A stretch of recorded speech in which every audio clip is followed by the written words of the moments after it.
मी महेश आज अतिशय दुःखद अंतःकरणाने आज आपणासमोर आजीबद्दल जे काही माझ्या मनात भावना आहेत त्या व्यक्त करण्याचा प्रयत्न करत आहोत.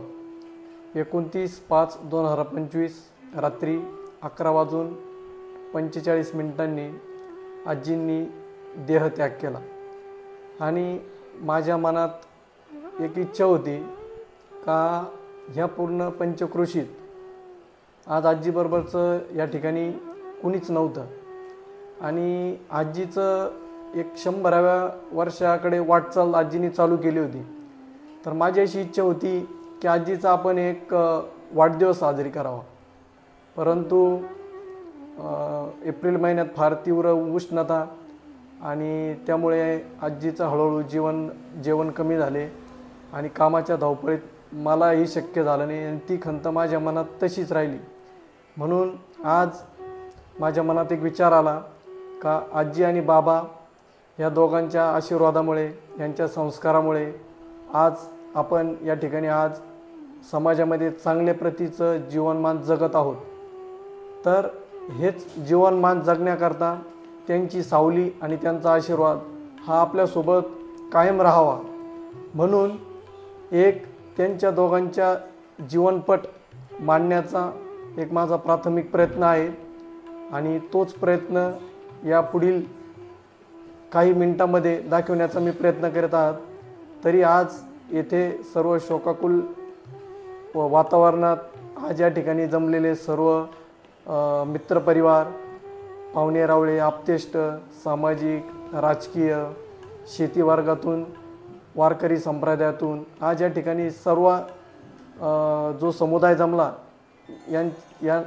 या सर्व समुदायाला हा जिवंत जीवनगाथा पाहावयास मिळावी हीच माझी अपेक्षा आहे आणि मी माझे या ठिकाणी भावपूर्ण श्रद्धांजली ह्या जीवन पाठाच्या आधारे वाहतो आणि आज या ठिकाणी थांबतो. आई तुझा लाडका बाळ. ओम शांती. ओम रामकृष्ण हरी. नमस्कार. जे का रंजले गांजले त्यासी म्हणे जो आपुले, तोची साधू ओळखावा देव तेथेची जाणावा. दिव्यत्वाची जेथे प्रचिती तेथे कर अमुचे जुळती. तुका म्हणे एक मरणची सरे, उत्तमची उरे कीर्ती मागे. या उक्तीप्रमाणे या प्रवासाची सुरुवात होते 1900च्या दशकात. आमचे बाबा कारभारी त्रिंबक शिंदे हे 4 भावंड आणि आमचे बाबा हे 3 नंबरचे. त्यांचा जन्म 1924चा. तर आजी सीताबाई कारभारी शिंदे, आजीचाही जन्म 1924चाच. सीताबाई महादू पवार या संगमनेर तालुक्यातील निसर्ग आणि डोंगराळ भागातील शिरापूर या गावातून बानाई आणि महादू बाबा यांच्या पोटी जन्मल्या. सोबत 4 भाऊ आणि 2 बहिणी अशा शेतकरी घरामध्ये आईचा जन्म झाला. आई घरात सर्वांची लाडकी होती.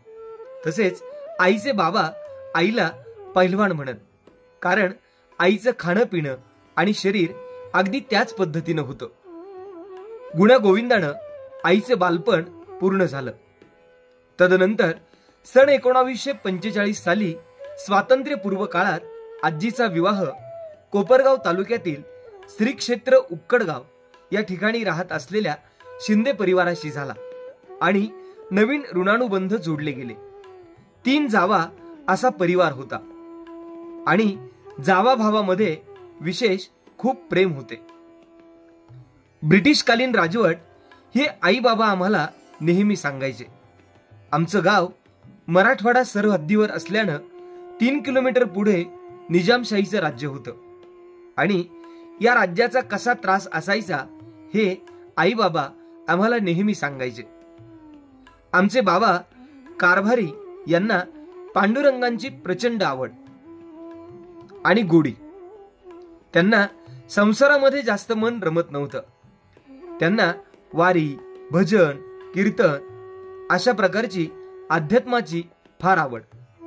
माघ शुद्ध दशमीला आमच्या गावात नारायणगिरी महाराज यांचं कीर्तन असायचं. आमचे बाबा त्यांना अर्थातच महाराजांना बैलगाडीनं ने आणायचं काम करायचे. हा नित्यक्रम गंगागिरी महाराजांचा सप्ताह असला तरी असाच असायचा. आणि त्यांची भक्ती अशी होती की पोटची मुलगी पाण्यात बुडून मृत्यू झाली ही बातमी बाबांना कळाली आणि बाबा होते ते गंगागिरी महाराजांच्या सप्ताहामध्ये. हे बाबांना समजल्यावर त्यांनी सांगितलं, परमेश्वराला जे मान्य होतं ते झालं, मी काय करणार, अशी त्यांची आध्यात्मिक प्रचंड भक्ती. मग सर्व जबाबदारी आमच्या आजीनं अगदी खंबीरपणे सांभाळली. 3 मुले, सोपान, बाळासाहेब, जगन्नाथ आणि 2 मुली, हिराबाई आणि मंदाबाई असा परिवार. आणि या परिवाराला अतिशय हलाखीच्या आणि दुष्काळजन्य परिस्थितीमध्ये पुढे नेण्याचं काम आजीनं अगदी खंबीरपणे केलं. पूर्वी दळण हे जात्यावर दळलं जायचं. असंच आमची आजी पहाटे 4 वाजता उठून दळण दळायची आणि लहान मुलगा म्हणजेच आबा जगन्नाथ हे मांडीवर डोकं ठेवून झोपी जायचे. आणि त्यांना आज आजीनं जात्यावर म्हटलेलं गाणं आणि ओवी सुद्धा आठवते. अरे संसार संसार जसा तवा चुल्यावर, आधी हाताला चटके तवा मिळते भाकर. अशा ओव्या आजही आठवतात. यात बरेच दुःख आमच्या आजीच्या वाटेलाही आलं. माहेरची परिस्थिती चांगली असताना सुद्धा आजी आमच्या बाबांच्या खांद्याला खांदा लावून परिस्थितीशी खंबीरपणे लढत राहिली. पुढे 1972ला मोठा दुष्काळ आला. खाण्यासाठी मारामार व्हायला लागली.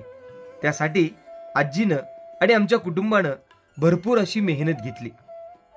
अशातच आमचे मोठे 2 चुलते यांना आजीने मामांकडे काही दिवस शेती तसेच शिक्षणाचे धडे शिकवण्यास पाठवले.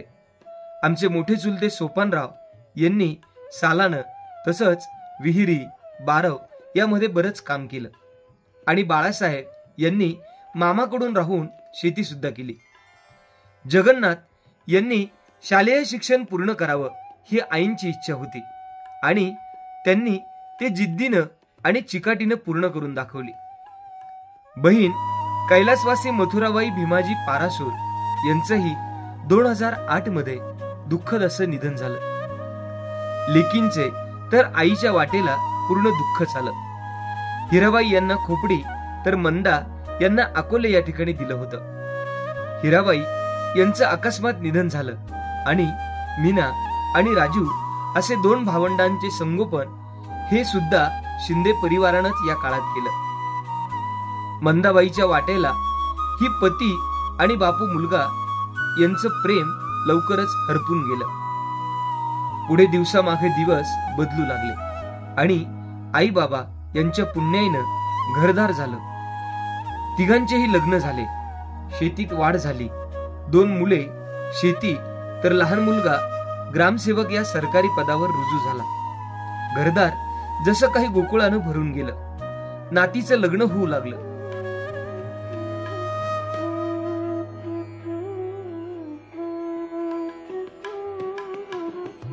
जसं दिवसेंदिवस वाढू लागला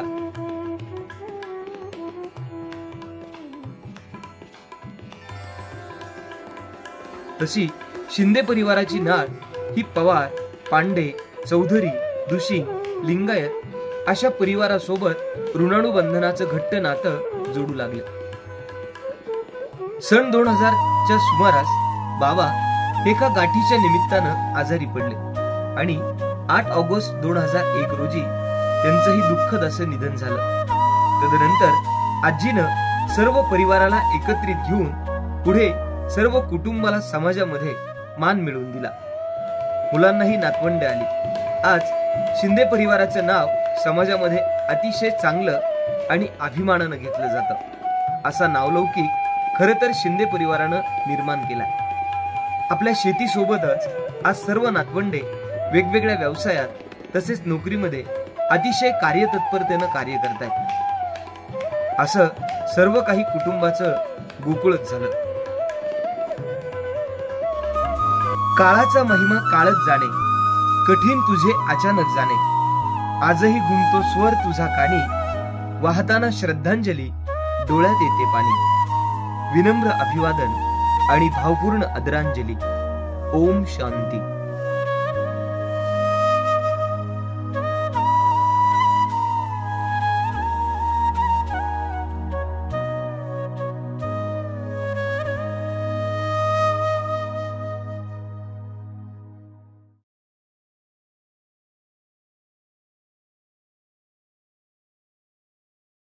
निवेदन प्रसन्न धुमाळ. निर्मिती लोमेश रामभाऊ गमे. फोटोग्राफी राहता. धन्यवाद.